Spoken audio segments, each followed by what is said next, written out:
All right. Hey, everybody. Hello. Anyone that's still there? Make sure, if you can't hear us, definitely let us know that you can or can't hear us so we know that this isn't a useless endeavor. But if you have any questions, just post them in any of the chats and we'll definitely see them. But we'll go ahead and start off with introducing everyone that's here. We'll start with the man on the bottom himself. Is that me? Am That's I the you man on the the bottom. That's you. I can't Yeah, tell. that's you. Hi, I'm Jacob. I'm Jacob York. I'm the playwright. Hi, I'm Sam Lowry. I am the director. Hi, I am River Timms. I am the resident playwright and lit manager. I am Kyle Odom, one of the co-founders of Woven and the editor for this digital piece. Huzzah! Huzzah!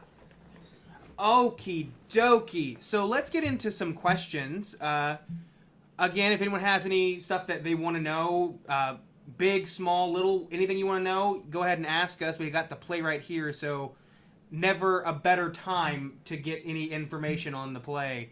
Because you might see it again in 2 or 3 years, and he might not be there because he's so big and famous. Well, yeah, that's True. probably This is what's true. going to happen. Yeah. So like, just ask questions right now.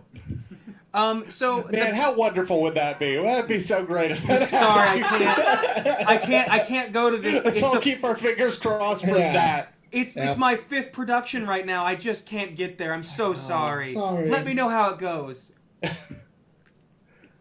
So let's start off But with, yeah. I guess the biggest question is, what inspired the script? What made you want to tell or need to get this story out on paper? There is a wonderful episode of a podcast. The podcast is Reply All, and I believe that the name of the episode is I've killed people and I have hostages, something along those lines, and it is about swatting. And when I heard that podcast, I was so riveted by it, and I woke up the next day and had to say to my wife. A buddy of mine gave me shit for saying my wife so much last night, but I talk about my wife a lot. I said to Galen, I cannot believe that people treat each other this way. That they're so willing to like put someone's life in danger by doing this, and so that I knew I had to write about it. That germ just kept going and going and going until it finally grew into this thing that you saw today. Yeah, I guess that makes sense. Tim's, our resident playwright, has expressed like similar things. Like something just sometimes catches you, Yeah. and you just got to get it out. And this starts shows in Podcasts are where I find all of my ideas. I've discovered, and particularly in this one, as I was listening through and taking notes, I was like, "Well, this is from Reply All, but this is from Cyber, and this is from an episode of The Daily, and this is like it's just It's always it's such interesting to fertile see ground. it, to see how other mediums of media and art and entertainment can kind of come in. For me, it's a lot of times it's art and art movements and new technologies that I'm sitting there looking at going, ooh, that, because I saw in the chat you often mentioned I've had this monologue or this idea written in my phone for Lord knows how long, waiting for a play to use it on. And I see the same thing with other pieces of like technology or media. I go, gotta find somewhere to use this. Don't know where yet, but one day we'll get it. Yeah. So our first question from the chat, it's on YouTube, is how was it adapting this work to the metaphorical screen, especially with the combat? Oh, I just jumped in, but that is definitely a Sam question. I didn't do a lot. The only thing that I did was wrote it! be like, I You did write did it, write That's it. so dude. much work! but the thing that I did was I gave it to y'all, and I was like, if you want to do it, that would be great, and you can kind of do whatever you want to with it. Like, I just let y'all loose. He did There give was- us a lot of freedom. Yeah. hardly any adaptation on my part. Yeah, we definitely went to him and were like, all right, so you're probably going to say no, but... And then Jacob went, That's fine. yeah, sure, whatever. And we went, oh God. Oh boy. Okay. Most of our conversations were about what will he let us do? Because we want to do this. We think that'd be kind of cool. But what will he let us do? Because at the end of the day, the production of this reading was for Jacob and the development of the play first and foremost. That was the biggest thing on our mind, was making sure the play was served. So Sam, can you talk a little bit about the adaptation to the screen and fight stuff? Yeah, so I mean, as Kyle was talking about, this production of Twitch was about getting it read aloud to an audience, for Jacob to hear it read aloud with a little bit more polish and sort of tech and production thrown behind it, to get an idea of what that would be like. So the main thing for us was translating the script as a whole and sort of the overarching themes and things that Jacob needed into it. And the combat in this script is something that I want to do these fights so much. Sam's a certified actor combatant. Yeah, I'm a stage combatant, but both the idea of the fight with the HDMI cable and also with the broken chair arms, it brings visions in my brain, and I really want to do it. But because of that, I also was of the opinion that any sort of visual representation of those events that we attempted to do in this format would not work. So we decided instead to lean harder into the idea of having a narration character that would narrate these events, and then we just sort of subtly added to the feeling of chaos and violence by messing with the visual on screen. Notably, at the end of Act 1 and the end of Act 2, the script calls for us, the audience, and the characters to see Balaam get swatted. And we wrestled with the idea of, because we could find ways to make that a visual on the screen, but it came down to the point of, was it necessary to get the point across, or to understand what was happening? And eventually it was no, we didn't need to see that to understand what was going on, and so we just changed to static over his stream, so we didn't need to see that, but visually he was still there, quote unquote. And the end of Act 2, which is such an interesting, cool fight with all of the found space objects and things, I wrestled with that one a lot on the editing end. I was like, how do I make this seem like lots of things are happening when nothing is truly happening? And it turned into what you saw. Now, you be the judge of whether it was effective or not. But it just, as Sam pointed out, was an effort to convey the chaos and the violence as best we could in this medium without overshadowing the need for everything else. I liked it. I thought y'all did a great job. I got some cool freeze frames from it, I'll tell you that. Yeah. The image before the show, and an image that's been shared across Facebook and social media of Diani, who played Burnett, is a freeze frame from that end sequence, one of the transitions. Someone else wants to know on Twitch, where is this play in development?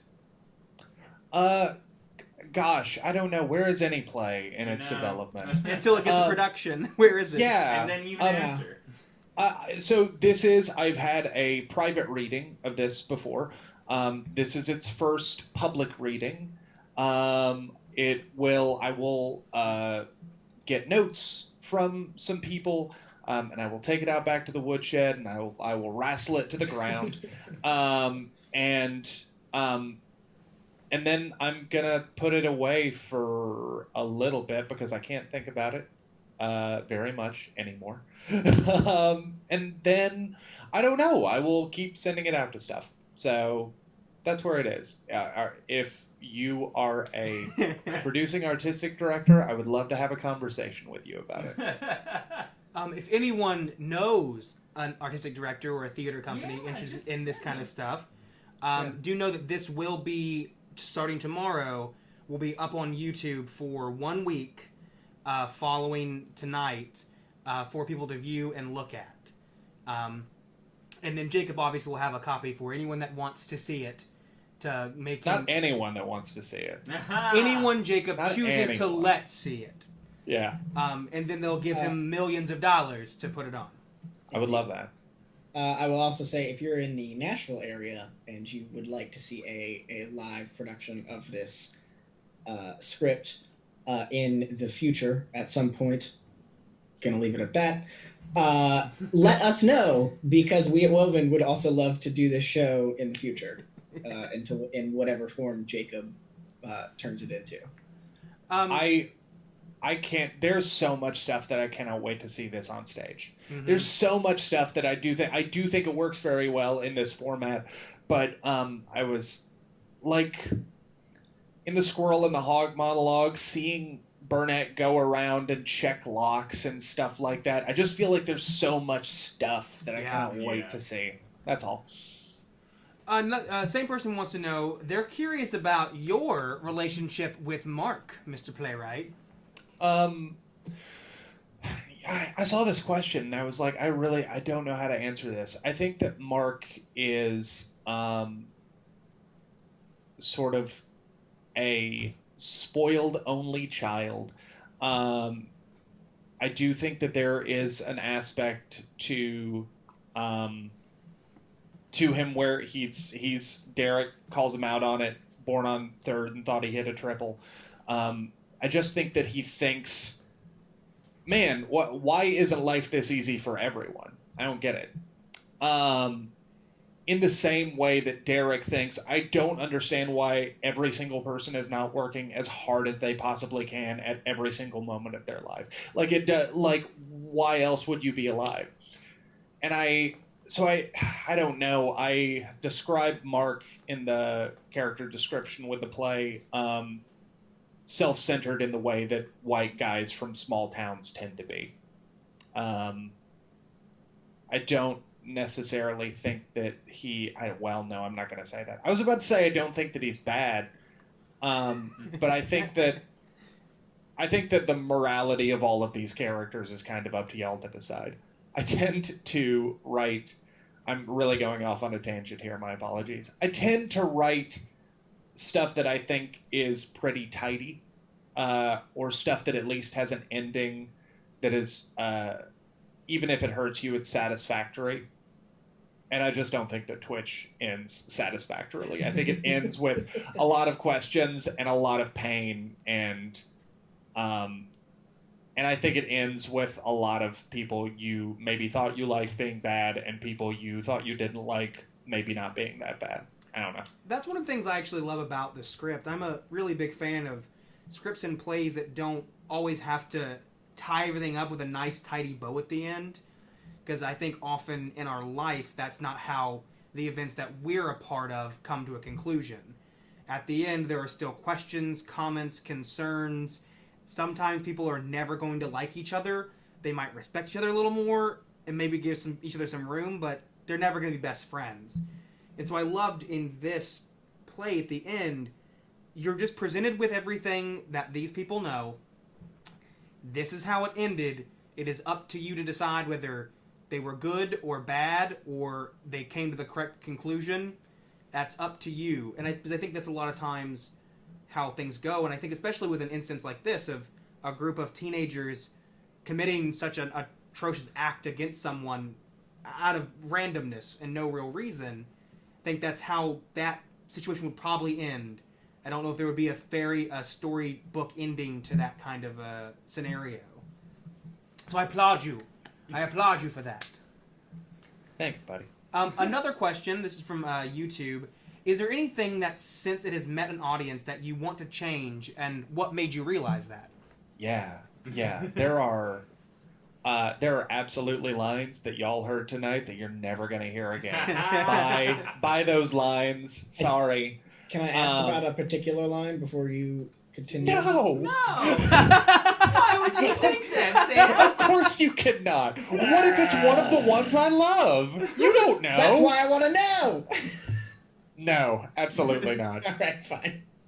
You can ask me off the Q&A, and they'll be like, sure. They'll be like, yeah, that was totally one, and then just go and cry. Yeah, got it. Yeah, no, there absolutely are things that I know I want to change.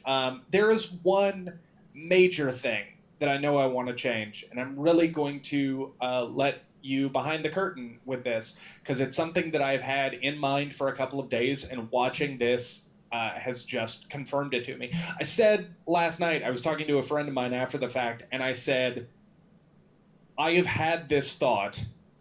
And if yesterday had been opening night and in a physical theater where we had gone through an entire rehearsal process, even if and critics were coming last night, I still would have gone up to Derek and Burnett and said, I have new pages for you. I'm sorry you have to memorize new shit. It is. So it's like a pretty big thing. I want Burnett to turn the screws on Derek when she has him in the video. Right now, to me, it feels like Derek doesn't have enough of an external impetus for turning on the people he cares about. I think I need Burnett to be the one who turns the heat up on him, as opposed to just coming in and being like, well, if will you let me go? I think that she needs to really needle him. So that is going to happen. Sorry, Derek. I'd like to give Tim's a chance to respond. I mean, you've done a couple developmental things with us as well, and productions as well. So what is that process like for you as a playwright, seeing, reading, or working on it, and figuring out what needs to change or even what can change given time or in a million other factors? 110% hearing the play out loud by actors will revolutionize how you think about the play, because it is different than reading it on the page, because when it is presented, it is going to be acted and it's going to be verbalized. And so for you to get a really good idea of what the play is when it's still in amorphous form is to hear it out loud. I've had several play readings with Woven, and each one has taught me something different. One of them ended up, I just completely gave up on the play and moved on to something else. And sometimes you need and Tim's, I feel like you'll agree with me on this. Another thing about it is that actors are naturally smart and they know how to make stuff work. Yeah. And so if something is still not working, you really have to pay attention to it. Yeah. And going off of that point, actors are very smart and sometimes make decisions like, I don't, maybe Opus, I saw something happen that I didn't write in and an actor did it, and I was like, no, that's going in the script. That's happening. So yeah, it's a collaborative effort, just like all theater is. I really love playwriting and working with other playwrights to do this because I get to work with all my friends. It's great. And I like Sam to respond to that a little bit too. I mean, but going off your point, Jacob, of actors will make things work. As a director myself, I've been in that room with a developmental play and even a fully published, hey, give us money to perform this script, where you're trying to figure out how to make something work. I think what's interesting in these kind of scenarios, working with playwrights and working on new plays, we have that line of communication to go, hey, what can we do with this? We can't figure out how to make this mesh or gel, or it's not making sense to us. Whereas in that published, this is Arthur Miller, you can't really do anything with that's what's in the book now. So Sam, who worked on the reading for Initiative, which we performed last year, which is also one of Jacob's play, can you talk a little bit about that? How in the room a director works with the playwright on pushing the script around or figuring out what to do with it, especially in the developmental stage. Yeah. So tell me how you pushed my script around. Yeah. Just specific detail about pushing your script around. So Jacob is very lucky in that he. We are very lucky in that Jacob. Yeah, no, you're not lucky. We're the lucky ones. You came to us. We can all be lucky. I'm very lucky in that Jacob is very comfortable in just letting other people kind of sort of at his script without him really sort of standing in the way. Usually because by the time he lets me anywhere near it, he's pretty confident with it at that point. But yeah, he's really great in that we can really be in the rehearsal room and work bits and pieces, and then Jacob sometimes is there, or he checks in with us and goes, hey, is there something going on? Do you have questions about anything? Or if this happened in Initiative last summer, we were working a scene and just there was a line that no matter how many times we took a crack at it, we just couldn't quite get the word order right. And it was really throwing us. And so we just emailed Jacob and went, hey, what does this line sound like? And Jacob had to like say it in order for us to get it. But that's one of the things that you can't do otherwise. Is you can't call up a dead playwright and go, how did this sound in your head? Which I can do with Jacob, which is very nice. But also Jacob is very good in sort of beating me to the punch sometimes when we'll be in rehearsal together and we'll hear a line and I'll write something down and Jacob will write something down and then afterwards I'll go, hey, so what do you, he goes, that line, yeah, no, I'm already on it, I'm already past it. And I go, great, I got nothing. Okay. So I've got kind of a fun private question that was sent to me. Someone wants us to know that League of Legends is a PC-based game and cannot be played on video game consoles. We know. We know. We know. The way it is in the script is that they're all playing on PCs. Yeah, and that the media center is the Xbox. Yeah, we during the editing process, I was messaging Sam going, they're playing League on Xbox and PS4 controllers. It hurts. But that's what kind of this reading environment is kind of like. A controller is a much easier thing to visualize in this kind of environment than like a mouse and a keyboard, like floating up here or someone's doing this. It doesn't visually represent quite as much, and also our actors were in different places, so we weren't as concerned with, hey, can you try to? We had actors from everywhere. We had actors from across the country. So one of our actors had an Xbox controller, someone else had a PS4 controller. Hey, it's a reading. Okay. Sam did let me know that it is possible to play League with a controller on PC, though it is not a good idea. You have to do a lot of legwork, and it doesn't work very well. But a friend of mine figured out how to do it a number of years ago. And that's dramaturg work. Someone else wants to know, how hard is it to determine what changes you might want to make in this kind of format, considering you don't have an audience to like look at and gauge reaction during? Hey, Gretchen. I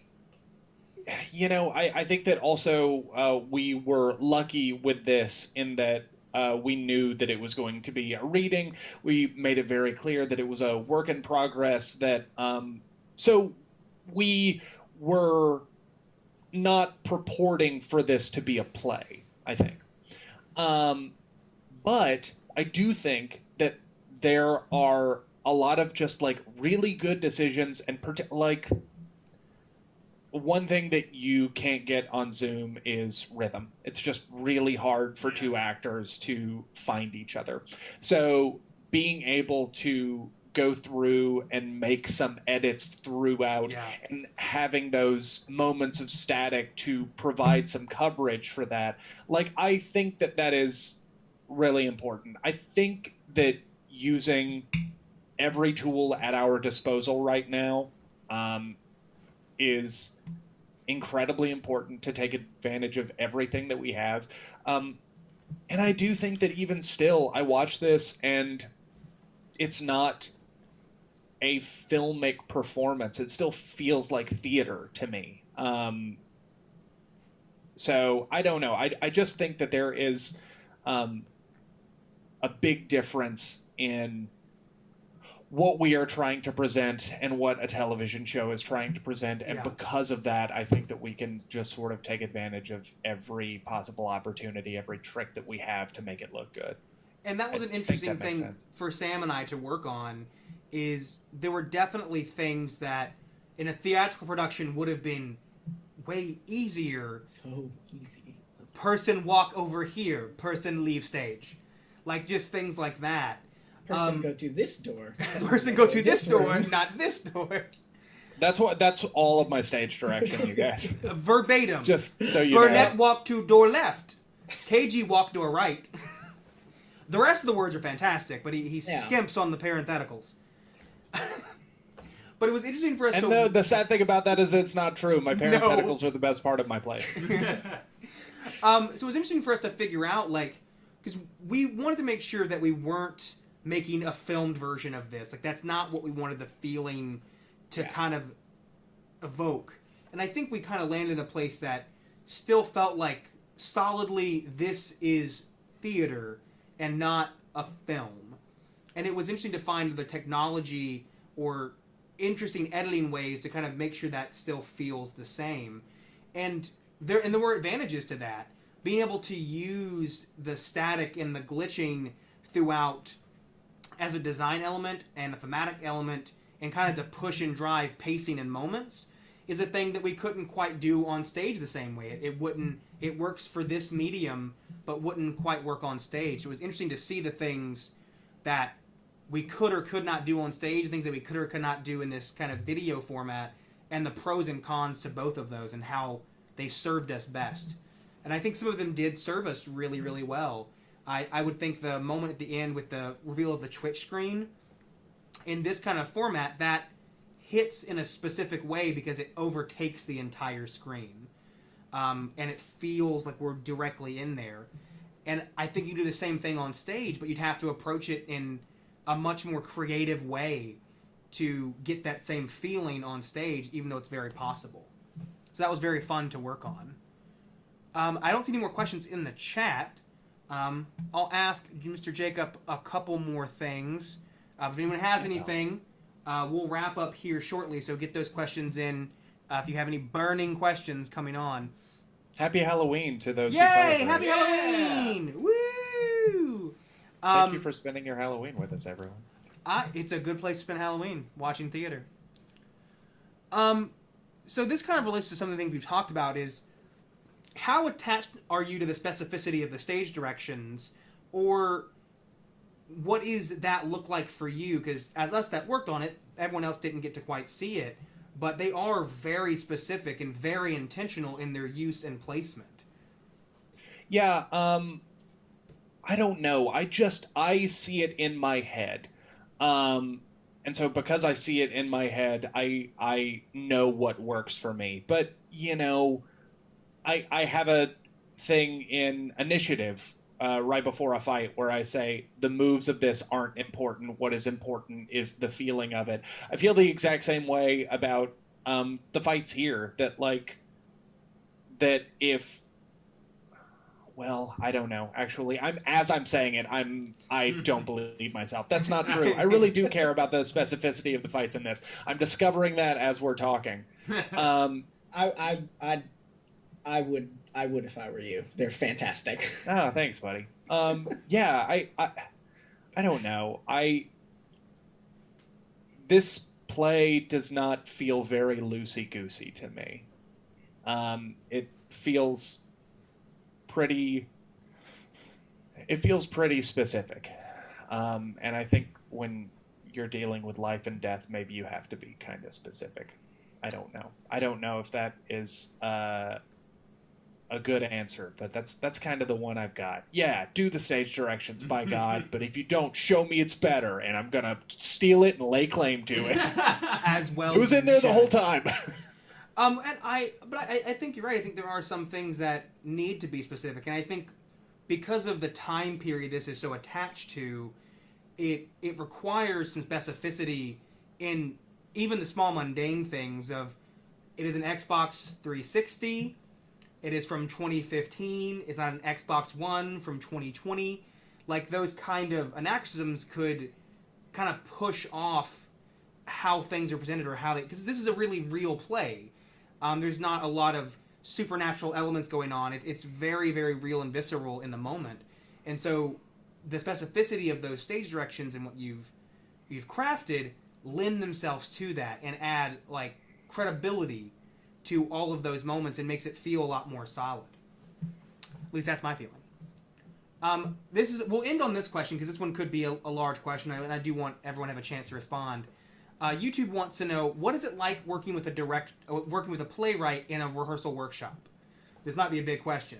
That's what they said. So who wants to go first? Because we've all done this. Here, we've all been. I'll say this to establish. The reason Woven was created was to start working on new plays. We work with a lot of different playwrights on a lot of new plays. That's kind of our bread and butter. What I think makes us a little different is that we like to establish relationships with playwrights and keep them close. Jacob's obviously one of them. We have just like a list of people that we want to do their work. We want to work with them. We are buddies with them, and we just got to find the space and the time. So we do a lot of this all the time. We have the Loom usually. This year was a little different, but usually every year we have a New Works festival called the Loom, where we pick 6 or 7 plays that are new plays that need development, and we give them readings. We assign them directors, and the directors pick actors, and we just have it all in a couple of weekends, and that's what we want to do. It's a development process. So we always enjoy and have gotten to pretty frequently work with playwrights on their own work with them. I think it's one of the things that makes Woven really special. And I'll say on top of that, when it comes to when we work with our playwrights, because we accept for the Loom New Work series, we accept submissions from all over the country. Generally, we get a couple hundred, and we would let down to about 6 generally. And we let the playwrights know from the front end, your involvement is entirely up to you. Like, if you want to be at every rehearsal or zoomed into every rehearsal or whatever it is, yes, be there. We'll ask you questions. We'll utilize you as best we can. But some playwrights, sometimes just because their schedules, their lives, or where the play is, where they've had 5 readings of the play, and this is like their last like little polish or push off before they're trying to pursue the production point. Is they're like, no, you just, if you have any questions, let me know, or anything you want to talk about, let me know. But you kind of just have at it. So it really comes down to the individual playwright and how much or little they need or want to be involved with the actual development of it. Yeah, I was not in Nashville for the Loom when y'all did Initiative. Mm-mm. Like, I was doing a show. I think I was doing a show in Massachusetts at that point, and I just couldn't make it. And so, and y'all took very good care of that script. I as a director, I've been on both sides with a playwright that was present and not present. And when I have a playwright in the room, I use it as a guidebook. I mean, if you have the playwright there, in my opinion, if you have a question or need some clarification, there's no one better to go to than the person that put the words on the page. And so I've used them a lot to make sure, am I getting this right? Are we getting this right? Or are we missing the point entirely? Because sometimes you might have such a wildly different interpretation that you're missing the intention of the playwright. And in the developmental process, that becomes really important. Now, once Twitch gets to, like its 700th production and it's in every college and regional theater in the country, at a certain point, the playwright has to go, I mean, you got to do what you got to do. This is yours This is yours now. But especially in the developmental process, it's really collaborative. Yeah, and we try to make sure that we let that be, because there's just no better source for information than the person that wrote the thing down. Yeah, no, yeah, I do very much the same thing in the rehearsal room. Is the playwright is also great for helping kind of make sure you're not too off base in certain things, because sometimes there are moments where you, at least for me as a creative person, can sort of get lost in the creativity of it all. and go spiraling off in one direction, and someone has to go, okay, yeah, but that doesn't do anything for us. Or the Jacob in particular is very good at going, okay, this moment's not working right, I don't know why, or going, hey, I think they're misunderstanding what's going on in this moment due to this dialogue, which is always good to help me, because sometimes I miss things as a director in the room, especially if I'm focusing on something else. Yeah. Or especially in the developmental phase, having Jacob bring that up and then being able to have that conversation with the actors and go, okay, this is what was seen. How do you feel about that? Does the dialogue need to be changed? Do you feel like it's not supported by the text? And so on and so forth. And you can actually have that discussion in the room with the playwright, which Jacob enjoys to an extent, but I'm sure some other people don't. It was interesting. A couple of Looms ago, I was doing a reading of a play called The Pitchforks by Andrew Kramer, and he said something, and it really hit home. Is film is a director's medium. Film is about the director's visions, wants, desires, creativity. It's all about the director. How often do you know who wrote a screenplay?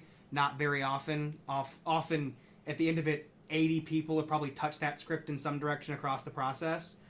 But theater is the playwright's medium. Theater is where the playwright's words are held to a standard or held as a gospel, where we're always making sure what we're doing is in service of the play, and not necessarily in service of the creativity or in service of the design or the wow factor, the spectacle, but is in service of the play. And it's one of the things I think a lot of theater artists know in the back of their head, but I had never heard it quite put that way before. That our medium and art form, it's really the playwright's words that we hold and revere. I mean, there's a reason we still do Shakespeare, 400 years later, is because those words are so important to what it is that we're doing. How is it for you, Timms, and you, Jacob? How do you like to work with a director in the rehearsal process? I mean, it's the only experience I've ever had. All two of my plays have been directed by you. I think did you direct my... No. Brett worked on... how did I forget that? Brett worked on Sync, the reading. But, like, even then, I love being in the rehearsal space for my stuff. It feels like nothing else. There's no other feeling. Even when it's not, like, going the way you want it to. Like, it's still your stuff, and you get to be in the process of still making it with other people. I'm really big on collaboration. I really love it. I don't think I'd be a playwright if not for these two knuckleheads, so... He means me and Sam. Yeah, that one. I don't know how. We're the knuckleheads, just so everyone's clear. So I'm not that integral to Tim's career. Yeah, it's my entire thing. So I have nothing else to compare it to yet, but it's really great. I love doing it this way.